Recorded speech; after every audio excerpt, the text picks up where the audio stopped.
हरे कृष्ण। देखिए, तिलकुट चतुर्थी जिसको हम लोग वरद चतुर्थी भी कहते हैं, जिसको माघ मास के शुक्ल पक्ष की चतुर्थी भी कहते हैं, तो इस दिन पूजन कैसे करना चाहिए इसका ये वीडियो रहेगा। और इसकी महिमा क्या है इसके ऊपर तो पहले ही वीडियो हमने बना लिया है, तो वो भी आप लोग देख लेना कि उसका पूरा लाभ कैसे लेना चाहिए। ये पूजन आपको ना दोपहर में करना है, क्योंकि ये विनायक चतुर्थी है ना, इसलिए। और शाम के समय जब सूर्यास्त होता हो तब भी आपको पूजन करना है। तो फटाफट हम लोग देख लेते हैं कि इस दिन पूजन में आपको क्या क्या चाहिए। सबसे पहले तो आपको ना पुष्प चाहिए, जो सभी पूजन में उपयोगी होते हैं। उसके बाद मैंने यहाँ पे दूर्वा रखा है, जो गणेश जी के पूजन में उपयोग आता है, और ख़ास करके ये आपके पास होना ही चाहिए, ठीक है, क्योंकि यहाँ पर शास्त्रों का आदेश है कि इस दिन पिसा हुआ तिल गणेश जी को चढ़ाना चाहिए भोग प्रसादी के रूप में। इससे क्या होता है ना कि पापों का नाश होता है, श्री की वृद्धि होती है, श्री यानी लक्ष्मी की वृद्धि होती है, ठीक है। तो ये पिसा हुआ तिल है, इसको तिलपट भी कहते हैं, आपके यहाँ पे क्या कहते हैं आप लोग देख लेना। इसका बना हुआ मिठाई है। फिर यहाँ पे जो भगवान के लिए अक्षत है, यहाँ पे लाल कुमकुम है, सिंदूर है, ये सब आप लोग रख सकते हैं। यहाँ पर कपूर के लिए मैंने आरती रखा हुआ है। यहाँ पर ना हम लोग भगवान को स्नान कराएंगे, गुड़ के जल से स्नान कराएंगे, ठीक है ना। तो इसके लिए मैंने यहाँ पे जल ले लिया है। देखिए, मैंने यहाँ पर ये बड़ा बड़ा इसलिए लिया है ना, ताकि आपको कैमरे में सही से दिखे। ऐसा आप लोग आग्रह मत रखना कि इतना ही बड़ा आपको चाहिए। आपके पास छोटा सा प्लेट हो, छोटी सी कटोरी हो, तो उसके अंदर भी आप लोग ये कर सकते हैं।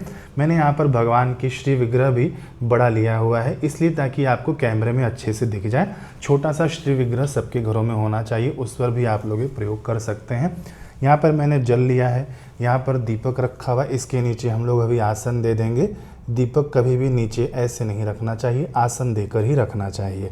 यहाँ पर मेरे पास ना ये शुद्ध गुड़ है, देसी गुड़ है, इसको हम लोग मिलाएंगे और गणेश भगवान को इसी से हम लोग स्नान कराएंगे, ठीक। फिर यहाँ पर इसी में हम लोग बनाएंगे। एक पात्र आपके पास होना चाहिए जिसके अंदर आप बनाएं। आपके पास चम्मच होना चाहिए जिससे आप लोग भगवान को स्नान कराएंगे, ठीक है। आपके पास साधारण कटोरी और साधारण चम्मच भी हो सकता है, ये केवल आपको दिखाने के लिए यहाँ पर अच्छी अच्छी चीज़ वस्तुएं रखी गई हैं, ठीक। तो आइए हम लोग पूजन शुरू करते हैं। देखिए, हमने सर्वप्रथम दीपक जला लिया है, नीचे मैंने ना अक्षत का आसन दिया है, यानी चावल का आसन दिया हुआ है। अब सर्वप्रथम ना दीपक हम लोग इसलिए जलाते हैं ताकि हम लोग जो भी पूजन कर्म करते हैं तो अग्नि देवता इनके साक्षी के रूप में रहते हैं, ठीक है। दीपक जलाने के बाद आप दीप ज्योति को प्रणाम कर लेना। ओम दीप ज्योति नमोस्तुते, अथवा तो आपको पूरा मंत्र आता हो, ओम दीप ज्योति परब्रह्म दीप ज्योति जनार्दन दीपो हरतु मे पापम दीप ज्योति नमोस्तुते, ये पूरा मंत्र पढ़ सकते हैं। अथवा तो ओम दीप ज्योति नमस्तुते, अथवा तो ओम पावक अग्ने नमो नमः, ठीक। ये ऐसे करने के बाद हम लोग अपने पूजन की शुरुआत करेंगे। गणेश जी को एक बड़े से पात्र में आप लोग रख लेना, जिस हिसाब की मूर्ति हो उस हिसाब से आप लोग पात्रों का चयन कर लेना, ठीक है। तो सर्वप्रथम ना हम लोग गणेश जी को स्नान कराएंगे, शुद्ध जल से स्नान कराएंगे। आप साधारण सा मंत्र पढ़ लेना शुद्ध जल से जब हम लोग स्नान कराएं तो, ओम गम गम गम गणपतये नमः, ओम गम गम गम गणपतये नमः, ओम गम गम गम गणपतये नमः। अब हम लोग गुड़ का जल बनाएंगे, तो एक पात्र में उसके अंदर गुड़ मिला देना, ठीक है। उसको अच्छे से घोल लेना। फिर ना गणपति अथर्वशीर्ष का पाठ करते करते हमको ना गणेश जी को स्नान कराना है, गणेश जी का अभिषेक करना है। मैं तो अभी यहाँ पर पढ़कर स्वयं स्नान कराऊंगा, बाकी मेरा ही रिकॉर्ड किया हुआ गणपति अथर्वशीर्ष यूट्यूब पर है, आप लोग सर्च कर लेना गणपति अथर्वशीर्ष बाय योगीराज मनोज, तो आपको मिल जाएगा। तो हम लोग स्नान कराएंगे। कैसे स्नान कराएंगे? एक एक चम्मच आपको डालना है, ठीक है। जैसे जैसे मंत्र पढ़ा जाएगा वैसे वैसे आपको डालते रहना है। मंत्र आपका चलता रहेगा और आप स्नान कराते जाइए। हरि ओम नमस्ते गणपतये त्वमेव प्रत्यक्षं तत्त्वमसि त्वमेव केवलं कर्तासि त्वमेव केवलं धर्तासि त्वमेव केवलं हर्तासि त्वमेव सर्वं खल्विदं ब्रह्मासि त्वं साक्षादात्मसि नित्यं ऋचं वच्मि सत्यं वच्मि अवत्वं माम् अववक्तारम् अवश्रोतारम् अवदातारम् अवधातारम् अवानुचानम् अवशिष्यम् अवपश्चातात् अवपुरस्तात् अवचोत्तरातात् अवदक्षिणात्तात् अवचोर्ध्वातात् अवाधरात्तात् सर्वतो मां पाहि पाहि समन्तात्। त्वं वाङ्मयस्त्वं चिन्मयः त्वम् आनन्दमयस्त्वं ब्रह्ममयः त्वं सच्चिदानन्दद्वितीयोऽसि त्वं प्रत्यक्षं ब्रह्मासि त्वं ज्ञानमयो विज्ञानमयोऽसि।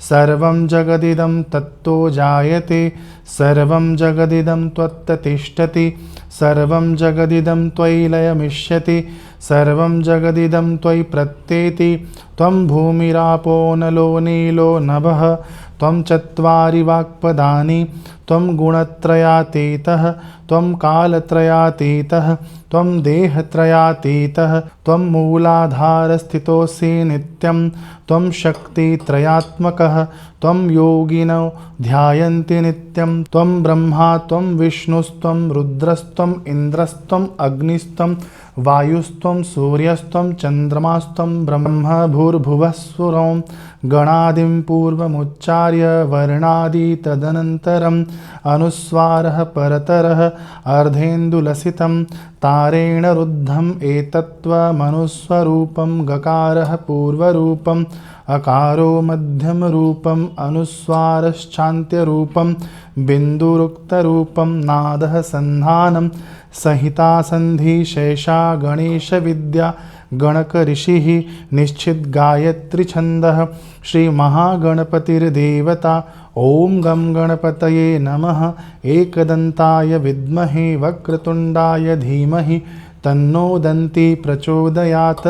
एकदन्तं चतुर्हस्तं पाशमङ्कुशधारिणम् अभयं वरदं हस्तैर्बिभ्राणं मूषकध्वजं रक्तं लम्बोदरं शूर्पकर्णकं रक्तवाससं रक्तगन्धानुलिप्ताङ्गं रक्तपुष्पे सुपूजितं भक्तानुकम्पिनं देवं जगत्कारणमच्युतम् अविर्भूतं च सृष्ट्यादौ प्रकृतेः पुरुषात् परम् एवं ध्यायति यो नित्यं स योगी योगिनावरम्।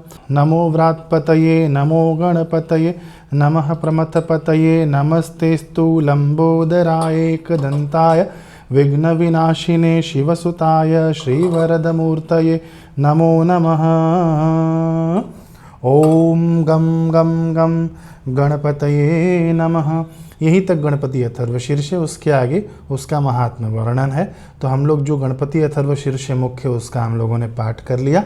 फिर जो आपके पास जल बच जाए ना गुड़ का, ओम गम गणपतये नमः कहते कहते गणेश जी के ऊपर अर्पित कर देना। ओम गम गणपतये नमः। ओम गम गणपतये नमः। ओम गम गणपतये नमः। ओम गम गणपतये नमः। ओम गम गणपतये नमः। ओम गम गणपतये नमः।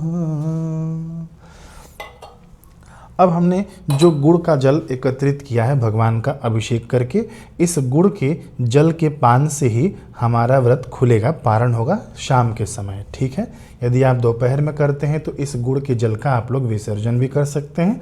शाम का जल जब भी ये बन जाए तो आप इसी जल से पारण कर लेना बस। फिर इसके बाद हम लोग शुद्ध जल से भगवान का अभिषेक करेंगे, अच्छे से पोंछ कर फिर भगवान को अपने जगह पर विराजित कराएंगे। जब भी आप शुद्ध जल से भगवान को स्नान कराना ना, तो भी आप ओम गम गणपतये नमः मंत्र का जप करते करते ओम गम गणपतये नमः, ओम गम गणपतये नमः, ओम गम गणपतये नमः, ओम गम गणपतये नमः, ओम गम गणपतये नमः, ओम गम गणपतये नमः। स्नान के बाद अब हम लोग भगवान का श्रृंगार करेंगे, पूजन करेंगे। तो श्रृंगार में ना सबसे पहले भगवान का हम लोग तिलक करते हैं। ओम गम गम गम गणपतये नमः। आप अपने हिसाब से जैसे भी आपके पास जो भी उपलब्ध हो, चंदन से भगवान का तिलक कर लेना, सिंदूर से तिलक कर सकते हैं भगवान का, सजा धजा लेना, आपके भगवान हैं, जैसे भी आपको उचित लगे, है ना। लेकिन मंत्र सहित आपको सजाना चाहिए। ओम गम गम गम गणपतये नमः। ओम गम गम गम गणपतये नमः। ओम गम गम गम गणपतये नमः। ओम गम गम गणपतये नमः। ओम गम गम गणपतये नमः। ओम गम गम गणपतये नमः। ओम गम गम गणपतये। तिलक करने के बाद ना भगवान को पुष्पमाला पहनाना चाहिए। कुंद का पुष्प मिल जाए तो अच्छी बात है। कुंद का पुष्प आप मार्केट में खोज लेना, यदि मिल जाए तो बहुत अच्छी बात है। नहीं तो जो भी पुष्प आपको उपलब्ध हो, इससे भगवान को आप लोग सजा लेना।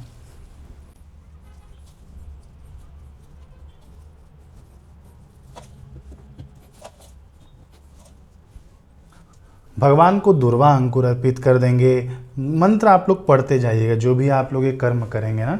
ओम गम गम गम गणपतये नमः। ये जो आगे वाला हिस्सा है हमारे तरफ होगा, ये जो हिस्सा है ना पीछे वाला, वो भगवान की तरफ होता है। ठीक है। अब हम लोग भगवान को धूप दिखाएंगे। देखिए, पंचोपचार से पूजन में ना 5 प्रकार से पूजन किया जाता है। सबसे पहले हम लोगों ने तिलक किया, फिर पुष्प अर्पित किया।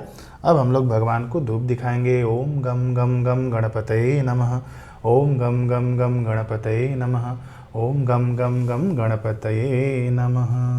अब हम लोग भगवान को ना दीप दर्शन कराएंगे। ओम गम गम गम गणपतये नमः। ओम गम गम गम गणपतये नमः। ओम गम गम गम गणपतये नमः। फिर उसके बाद हम लोग भोग लगाएंगे भगवान को। इसमें भी आप लोग मंत्र पढ़ते जाना। आपके पास कोई मंत्र नहीं हो तो केवल गणेश जी के मंत्रों द्वारा आप लोग ये पूजन संपन्न कर सकते हैं। ये तिलपिष्ट मैंने भगवान को अर्पित किया। आज के दिन की इसकी खूब महिमा है। ओम गम गम गम गणपतये नमः। ये तिलपिष्ट अर्पित करने के बाद यहाँ पे ना 3 बार जल छोड़ देना आप। ये किस लिए होता है? आचमन के लिए, हस्त प्रक्षालन के लिए, है ना। इन सब चीज़ों के लिए 3 बार आप लोग जल छोड़ सकते हैं। ये पंचोपचार से हमारा पूजन हो गया। इसके बाद यदि आप लोग आरती करना चाहें तो उसके बाद आप लोग आरती भी कर सकते हैं। ओम गम गम गम गणपतये नमः। आपके पास जो भी आरती हो, आरती यदि आपको आती हो तो आरती गाते हुए आप लोग यह आरती कर लेना, अथवा तो नाम मंत्रों द्वारा ही ओम गम गम गम गणपतये नमः। ओम गम गम गम गणपतये नमः। ओम गम गम गम गणपतये नमः। आरती करने के बाद ना हमेशा आरती का शीतलीकरण करना चाहिए। 3 बार ऐसे घुमाने के बाद फिर आरती लेनी चाहिए और पूरे घर भर में आरती घुमानी चाहिए। ठीक है। तो ये थी छोटी सी पूजा जो आपको तिलकुंद के दिन अथवा तो तिल चतुर्थी के दिन आपको करना है। विनायक चतुर्थी के दिन, माघ मास के शुक्ल पक्ष की चतुर्थी के दिन आपको करना है। और मैं तो कहता हूँ ना कि रोज़ आप लोग ना गुड़ से गणेश जी को स्नान कराइए। इससे ना जीवन के विघ्न खत्म होते हैं। गणपति अथर्वशीर्ष चलाकर 5 से 7 मिनट ही आपको लगेगा। ठीक है, मिलते हैं अगले वीडियो में। हरे कृष्ण।